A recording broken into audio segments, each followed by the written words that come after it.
Muito boa tarde. É sempre um bocadinho ingrato falar em último lugar, mas vou tentar também não me estender muito. O que nós vamos apresentar e no qual estivemos a trabalhar é o caso de Portugal. Existirão cidades inteligentes em Portugal, existirão redes de cidades inteligentes em Portugal. Queríamos refletir um pouco sobre isso. Vou falar em 4 tópicos essenciais. Primeiro, uma nota inicial sobre a economia verde como enquadramento. Depois, a rede de cidades Living Lab Renner que temos em Portugal. Apresentarei depois alguns resultados preliminares do Índice de Cidades Inteligentes 2020 e uma nota final em relação à Conferência Rio+20. Em termos da economia verde, nós já falámos aqui hoje ao longo do dia que estamos em crise. Eu diria que estamos perante várias crises, não só uma crise económica e financeira, mas uma crise social, uma crise política, uma crise alimentar, energética e até civilizacional. Para avaliarmos a dimensão destas crises, vários números foram apresentados, várias evidências, mas eu retirei uma frase de um relatório da Royal Society, que foi apresentada a semana passada, que penso que resume bastante bem a dimensão destas crises. Nasce uma cidade com 1 milhão de habitantes a cada 5 dias nos países em desenvolvimento. E por aí percebemos que o modelo está a esgotar-se. Não poderemos continuar a crescer à custa do ambiente, à custa da sociedade e à custa da cultura. É por isso também que diversas organizações internacionais e até governos nacionais têm vindo a propor paradigmas alternativos. A UNEP fala-nos de economia verde, a OCDE fala-nos de crescimento verde, a Unesco, como eu já referi hoje, fala-nos de sociedades verdes. Basicamente, o que se está a tentar construir é um modelo de desenvolvimento económico que não seja em detrimento do ambiente e em detrimento da sociedade e da cultura. Tratam-se de fazer investimentos públicos e privados nos designados setores verdes, que poderão ser a agricultura, o turismo, mas também as energias renováveis, os transportes e benefícios. Mas estamos perante problemas globais e crises globais. Pensamos nós que muitas das soluções inovadoras vão emergir à escala local. E, portanto, as cidades aparecem aqui como laboratórios da economia verde. Como disse recentemente uma responsável pelo ICLEI, da América Latina, a economia verde urbana deve, de facto, contribuir de forma efetiva para uma economia global mais verde. Ou seja, os governos locais têm uma responsabilidade acrescida no combate à crise e na busca de novas soluções inovadoras para o modelo atual. Perante este panorama, nós em Portugal, na Intel e com 25 autarquias, temos vindo a construir progressiva e gradualmente aquilo que designamos de Living Lab Renner, uma rede de cidades inteligentes.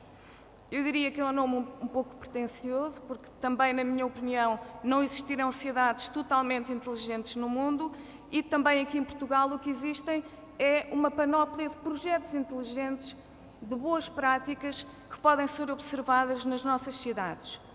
Também é interessante, como disse a Lourdes Ferreira do Público, que quando os portugueses foram a Masdar não gostaram do que viram, porque era basicamente uma cidade sem gente. E na Europa nós temos uma coisa que muitas vezes nos esquecemos. Temos uma trajetória, uma história, uma cultura e colocar inteligência e tecnologia em cima das pessoas, da cultura, da história, é diferente do construir uma cidade do zero. O que é o Living Lab Renner?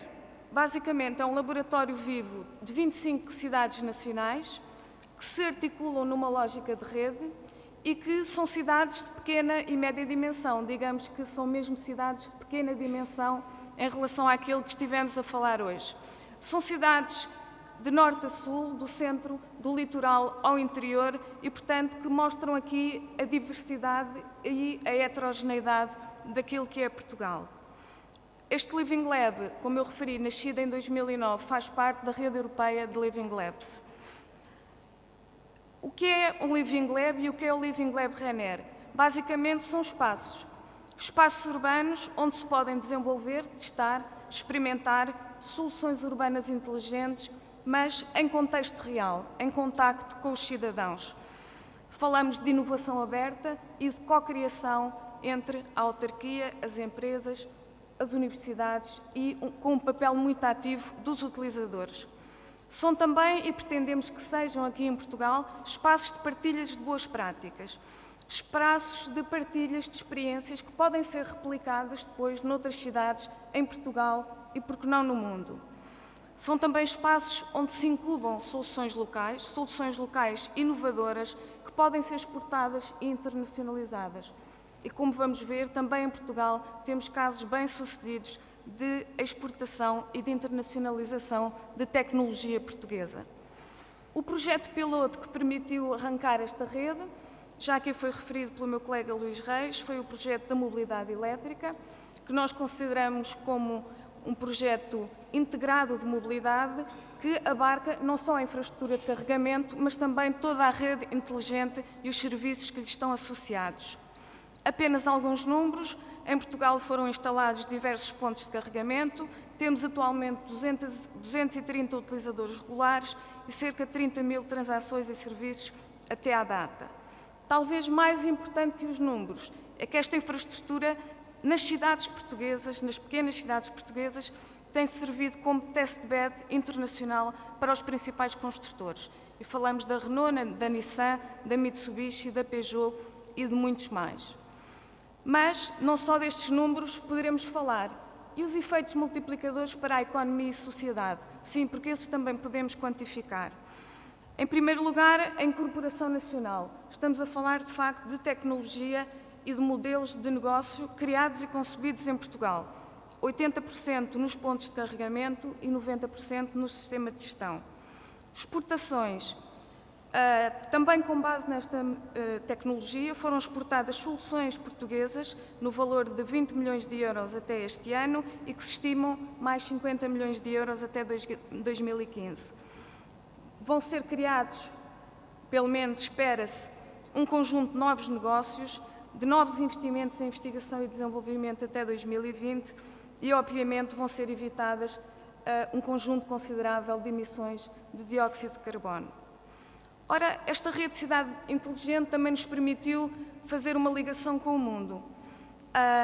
Como o meu colega Luís já referiu, temos um projeto comercial com a Noruega e vários contatos internacionais, nomeadamente com os Estados Unidos e com o Brasil e com a China, sempre na lógica de internacionalizar não só a tecnologia, mas o modelo, o conceito que está por trás da mobilidade inteligente. O que é que nós gostaríamos, em parceria com as cidades? Lançar uma nova vaga de projetos, isto é, testamos com a mobilidade elétrica, continuaremos a fazê-lo, mas por que não pensarmos em incubar outras soluções na área das cidades inteligentes, no domínio da construção sustentável, da inovação social, da governação, entre outros. Até porque, se queremos exportar e internacionalizar soluções inovadoras, também queremos atrair para as cidades recursos humanos, visitantes, turistas e investimento direto estrangeiro. E aqui o papel das cidades e a atratividade das cidades é essencial. Uma empresa não procura Portugal para instalar-se, mas procura a cidade X ou Y porque tem determinadas características positivas, quanto mais não seja a qualidade de vida que é muitas vezes apreciada pelas multinacionais e pelos seus quadros quando escolhem o sítio para viver. Retirei aqui também de um artigo de um jornal conhecido que são as pequenas e médias cidades que têm a escala apropriada para fazermos estes testes. Ou seja, um bairro se calhar é pequeno demais, uma grande cidade tem uma elevada dimensão. As cidades médias poderão ter aqui um benefício adicional de serem uma escala apropriada para testar soluções inovadoras. Com base nestas 25 cidades e nesta lógica de criar novos projetos, começámos a trabalhar no Índice de Cidades Inteligentes 2020, basicamente um índice que pretende construir uma base de conhecimento, uma base de intelligence municipal, urbana. E muitas vezes as estatísticas são bastante reduzidas a este nível. Conhecemos várias experiências e perguntar-me-ão então porquê um índice de cidades inteligentes em Portugal. Eu diria que das experiências que conhecemos, poderemos catalogá-las em diferentes áreas. Por um lado, a maioria das experiências foca-se em grandes cidades de grande dimensão e, como já vimos, poucas experiências se focam em pequenas e médias cidades. Por acaso, houve um estudo da Universidade de Viena, que foi publicado em 2007, sobre um ranking de Smart Cities em médias cidades europeias, mas que são médias cidades europeias que, para a dimensão de Portugal, são, de facto, grandes cidades europeias. Segundo ponto, a maioria destes índices foca-se muito na questão do ambiente e da sustentabilidade, na questão das cidades verdes, das cidades sustentáveis, não integrando aqui outras dimensões que nós consideramos também pertinentes para a análise.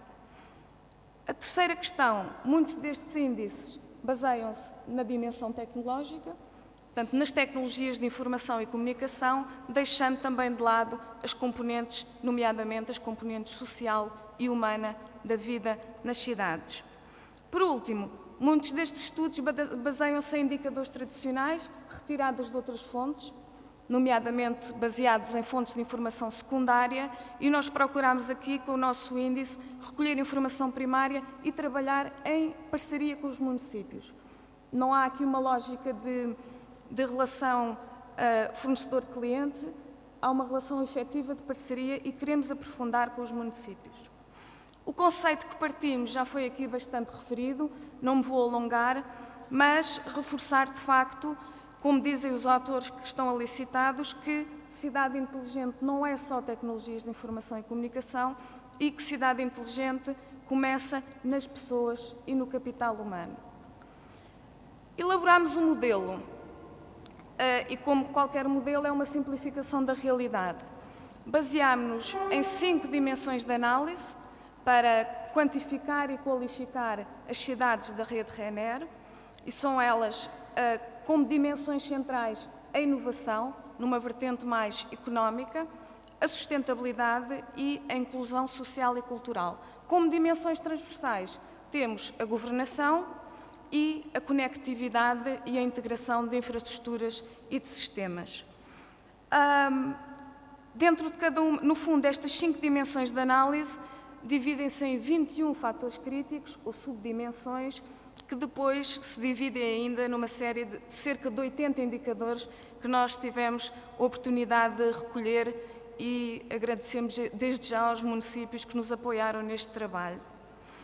Estes indicadores também não são só indicadores de caracterização, nós consideramos indicadores de estratégia, de qual a estratégia dos municípios, qual a sua visão, e incluímos também indicadores associados às tecnologias de informação e comunicação, como é natural.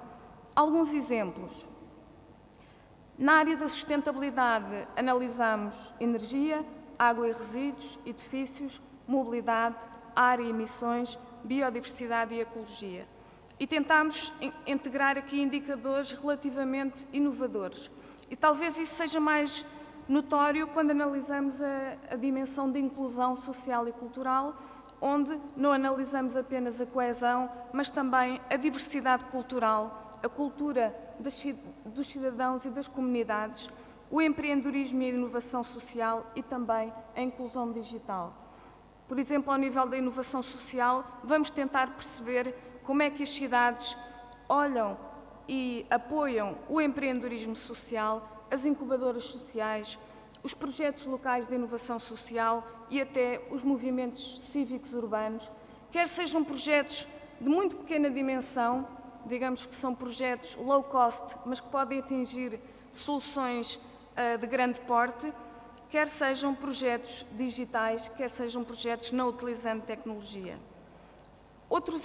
Os outros exemplos da inovação e da governação, talvez centrar-me um pouco na inovação, onde não analisamos apenas empresas, empregos, empreendedorismo, em setores intensivos em tecnologia e em investigação e desenvolvimento, mas consideramos que existiam outros setores importantes para o desenvolvimento das cidades.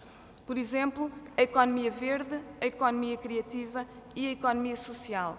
Na área da economia verde, alguns indicadores que foram analisados a título de exemplo: o número de empresas verdes, o número de empregos verdes e o investimento municipal em infraestruturas energéticas e de performance ambiental.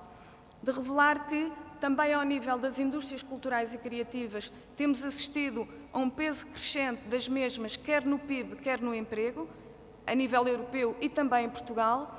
E, curiosamente, a semana passada, também com o apoio da FLAD, foi publicado um estudo sobre o setor não lucrativo em Portugal. E aí também percebemos que há um grande contributo destas entidades para o produto interno bruto e para o emprego em Portugal e no contexto europeu. Ao nível da governação, falamos de participação pública, serviços públicos, transparência e políticas urbanas e damos, de facto, também destaque a ferramentas inovadoras, como foi aqui hoje exposto pela vereadora da Câmara Municipal de Lisboa, a questão do orçamento participativo. Depois, os resultados. Como foi referido, não queremos apresentar um ranking. Queremos, obviamente, e do ponto de vista agregado, apresentar cidades que se destacam, mas o que é verdadeiramente importante é que, em todas as cidades que analisamos, e nesta fase foram só 17 das 25 que integram o RENER, todas elas têm boas práticas, todas elas têm projetos inteligentes que podem ser replicados noutras cidades e podem ser exportados e internacionalizados. E, portanto, a grande mensagem é, sim, há cidades que se destacam em todas as áreas, ou na maioria das áreas, do ponto de vista agregado, mas há outras cidades que têm projetos muito interessantes e que interessa conhecer. Almada, Aveiro e Cascais, também não podemos deixar de referir, foram aquelas cidades que, do ponto de vista agregado, se mostraram mais inteligentes, entre aspas. Fizemos uma análise para todas estas dimensões e eu trazia apenas alguns exemplos, mas provavelmente vou-me só centrar num ou dois, em que analisámos as boas práticas, quer ao nível da subdimensão, quer ao nível de alguns indicadores pontuais. E quando vamos olhar para o indicador, é que percebemos também as boas práticas nas cidades que não estão no topo, mas que têm também projetos a partilhar e a replicar. Por exemplo, ao nível da mobilidade, nós analisamos aqui questões ligadas à mobilidade elétrica, questões ligadas às frotas municipais, questões ligadas à mobilidade suave, às ciclovias, ao bike sharing, ao car sharing, e com base nesta agregação de indicadores, percebemos de facto que se destacava aqui Almada, Cascais e Loures e, para dar alguns exemplos, o projeto de mobilidade da rede RENER, que já referi, o autocarro elétrico da Câmara Municipal de Gaia ou até a frota municipal de Almada, que foi recentemente substituída por uma série de veículos híbridos. Ao nível da monitorização energética e ambiental, que é um indicador concreto no âmbito de uma dimensão global que é a sustentabilidade, nós detectámos aqui algumas autarquias que se destacaram, como Almada, Cascais, Guimarães e Vila Nova de Gaia, e referimos, por exemplo, o sistema de monitorização energética dos edifícios municipais em Cascais ou o EMASLab na Câmara de Almada. Eu, como não tenho muito tempo, e depois esta apresentação vai ser disponibilizada online, tenho aqui exemplos da mesma ordem para a inovação, para a inclusão e para a governação, mas, e nunca é demais referir, que encontramos um conjunto de boas práticas que vamos querer tornar visíveis a nível internacional e que vamos querer partilhar entre as cidades da rede RENER.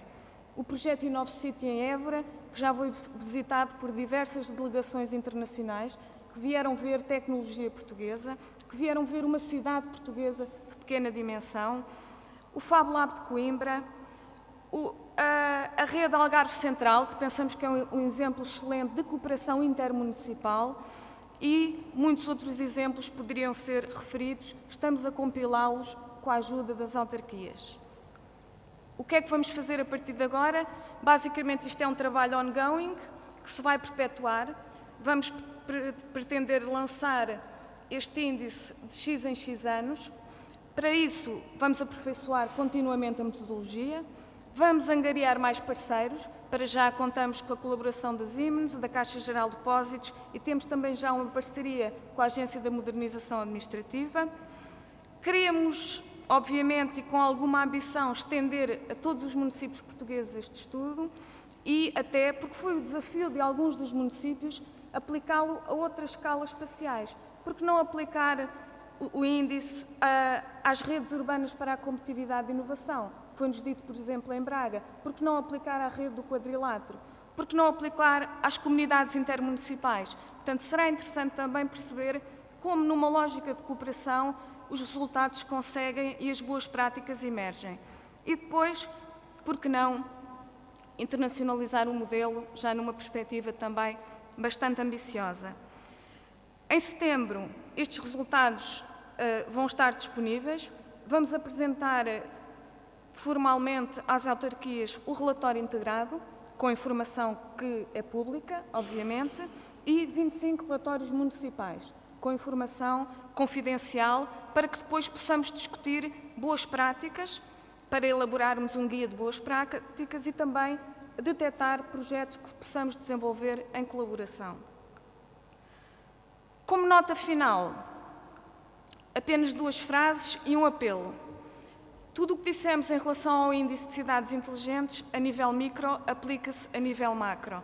E cada vez mais se questiona se o PIB é a medida apropriada para medirmos o desenvolvimento. E isso está a ser discutido em reuniões de alto nível, nomeadamente uma que aconteceu dia 2 de abril nas Nações Unidas, e a convite do Primeiro-Ministro do Butão, porque penso que sabem que o Butão já há muitos anos lançou o Índice de Felicidade Interna Bruta para medir o bem-estar e a qualidade de vida das pessoas.